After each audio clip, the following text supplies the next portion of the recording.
آیت الاسفانی پورا مرثیہ لکھا سید الساجدین پر.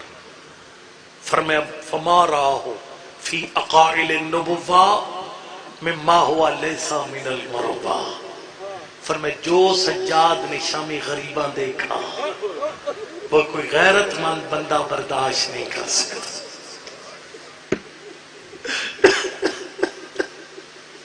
آپ جانتے ہیں علامہ اختر آباد صاحب ایک جملہ پڑھتے ہوتے تھے. سید الشہداء نے اپنی بیٹی کو الگ بلایا تھا, بیٹی فاطمہ کبریٰ کا. سر پہ چادر تھی, پر پٹی باندھی. قریب پٹی باندھتا جا رہا تھا, فاطمہ کبریٰ روتی جا رہے تھے. رو کر کہا بابا یہ پٹی نہ پردے کے واجبات میں شامل ہے نہ مستحبات میں شامل ہے. بابا یہ پٹی کس لیے باندھی؟ پر میں بیٹا کبھی کبھی شریف زادی کو کسی ملعون کے سامنے دوڑنا پڑ جاتا ہے. جب پردہ دوڑتی ہے اس کے سر کی چادر گر جاتی ہے. اگر ثانی فرماتے ہیں وَمَا رَأَوْا فِي أَقَائِلِ النُّبُوَّةِ مِمَّا هُوَ لَيْسَ مِنَ الْمُرُبَّةِ كَرَّأَ فَرَارَهُنَّ فِي الْبَيْدَاءِ وَهُوَ عَلَيْهِ أَعْظَمُ الْأَزْرَاءِ کا ایک ایسی مصیبت کربلا میں آئی جو حسین کی شہادت سے بھی بڑی تھی, جو عباس کے بازلوں سے بھی بڑی تھی. قبلہ وہ کون سی مصیبت تھی؟ کہا جب خیموں کو چاروں طرف سے آگ لگی, سجاد اپنی آنکھوں سے دیکھ رہے تھے, بیویاں ایسے دوڑی جیسے تسبیح کا دھاگا ٹوٹ گیا. اجرکم اللہ فرمایا فرارہن فی البیداء وہو علیہ اعظم الازراء کا بیویوں کو دوڑتے ہی جو سجاد نے دیکھا اپنی پھوپھیوں کو. یہ مولا سجاد کی سب سے بڑی مصیبت تھی, لیکن آخر میں اس مقام پر آگے فرماتے پچھلی ساری مصیبتیں ایک طرف, لیکن فما راہ فی دمشق الشام ادھا من الکل علی الامام. فرمایا سجاد کے سارے دکھ ایک طرف, لیکن شام کا بازار ایک طرف. اجرکم اللہ. اور خدا دیتے خالی ثانی کے جملے نہیں ہیں. جب نعمان ابن منذر نے پوچھا تھا تیرے مولا سجاد سے طواف کعبہ کے دوران مولا سب سے بڑی مصیبت کب آئی؟ 3 دفعہ فرمایا شام. مولا شام میں ایسا کیا ہوا؟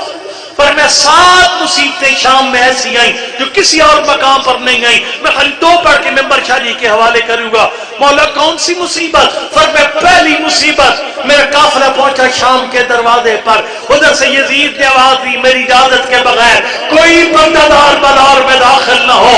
فرمایا میری پھوپھیوں نے انتظار کرنا شروع کر دیا. میں کہتا ہوں مصائب محسوس کیا کر, انصاف سے بتانا ہے اپنی پردہ بہن بیٹی کے ساتھ حسین شاہ کے شریفوں کے بازار میں کھڑا ہونا کتنا مشکل ہوتا ہے, لیکن کجا حسین شاہ کا شریفوں کا بازار, کجا شام کے بدماشوں کا بازار. سید سجاد فرماتے میں اپنی پھوپھیوں کے ساتھ دروازے پہ کھڑا ہو گیا. مولا کتنا کھڑے رہے؟ فرمایا دروازے کا نام تبدیل ہو گیا. لوگ کہتے تھے یہ بابو ساتھ ہے, یہ وہ دروازہ ہے جس پر علی کی بیٹی نے بات کرتے. اجرکم اللہ. نعمان نے پوچھا مولا اتنا کھڑا رہنے کی وجہ کیا تھی؟ آخر آپ کی پھوپھیاں اتنا کیوں کھڑی رہی دروازے پر؟ سرکار نے فرمایا بازار سجائے جا رہے تھے, تماشا دیکھنے والے بلائے جا رہے تھے. اجرکم اللہ. آگ جلانے کے لیے لکڑیاں اکٹھی کی جا رہی تھی, پتھراؤ کرنے کے لیے پتھر جمع کیے جا رہے تھے, ناچ گانے تماشا لگانے والے اکٹھے ہو رہے تھے.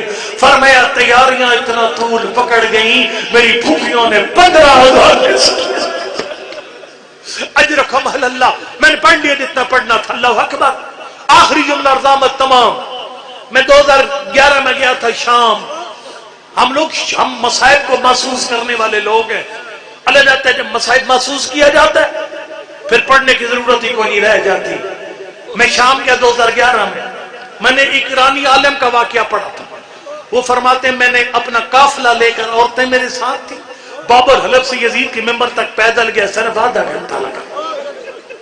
میں جب 2011 میں گیا تھا نا, یقین جانو باب الحلب سے چھوٹی بیٹی میری اہلیہ, 1-2 میرے دوست تھے, ہم سارے مل کر چلے یزید کے ممبر تک, صرف آدھا گھنٹہ لگا. بستی صدات کی ادھر سر اٹھانا. جو سفر آدھے گھنٹے کا تھا آپ کی پھوپھیوں کو کتنا وقت لگ گیا.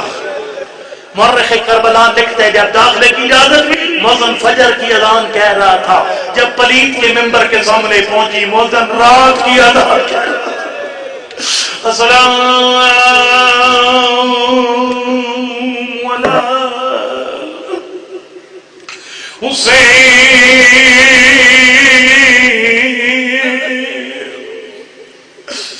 والا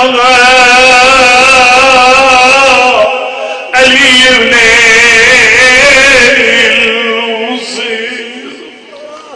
والا اولاد الحسین والا اخوات الحسین۔ علامہ منہال کوفی تیرے چوتھے امام کا صحابی ہے۔ منہال کہتے ہیں مولا سجاد تیری پھوپھیوں نے آدھے گھنٹے کا سفر سارے دن میں کیوں طے کیا؟ رونے والا تیرے مولا سجاد کی آنکھیں نہیں تھی، سامن کے عبادت تھے۔ تیرے مولا سجاد فرماتا منہال تجھے کیا بتاؤں، بازار میں داخل کرنے سے پہلے میرے قافلے پر ایک ظلم کیا گیا۔ مولا کون سا ظلم ذرا سر اٹھانا، میں نے آج تک کسی مجمع میں عریان مصائب نہیں پڑھا۔ مولا کون سا ظلم، میں ترجمہ نہیں خالی اشارہ کروں گا۔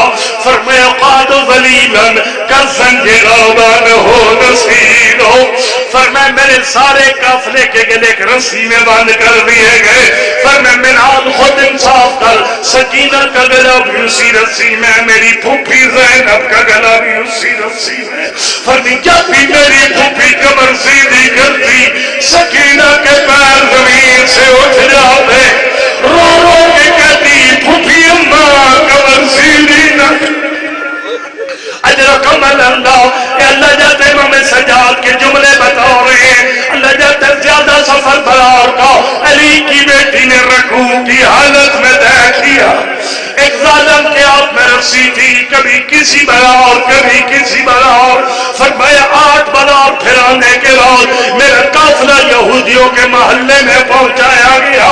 ایک ظالم نے آواز دی یہودیوں تمہیں یاد ہوگا خیبر کا میدان، علی نے تمہارے بڑے بڑے جرنیل مارے، جس نے علی سے بدلہ لینا ہے علی کی بڑی بیٹی تمہاری مہمان۔ میرے مولا فرماتے یہودی مکانوں کی چھتوں پر چڑھ گئے، تھوڑی دیر کے بعد پتھروں کی بارش شروع ہو گئی۔ میری اماں رباب کا سر زخمی، میری پھوپھی زینب کے ہاتھ زخمی ہو گئے۔ آخری جملہ ہاتھ اٹھا دعا کریے شرم نہ کر قبولیت کی گھڑیاں، میرا مالک کسی مومن کو خالی یاد نہ اٹھا، تجھے اس دعا کا واسطہ جو مولا سجاد نے اکبر کے لاچھے پہ نہیں مانگی۔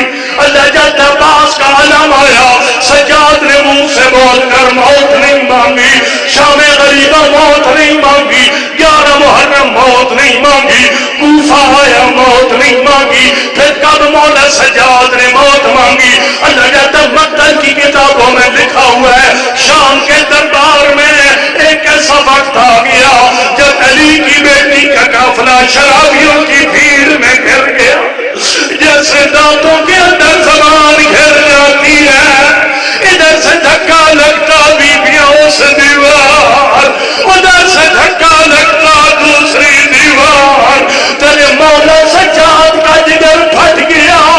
فرمایا یا لیت امی لم تلدنی، یعنی اماں کا کہ سجاد پیدا نہ ہوتا، نہ زینب کے ساتھ شام اور کوفہ۔ فَسَيَعْلَمُ الَّذِينَ ظَلَمُوا أَيَّ مُنْقَلَبٍ يَنْقَلِبُونَ وَلَا حَوْلَ وَلَا قُوَّةَ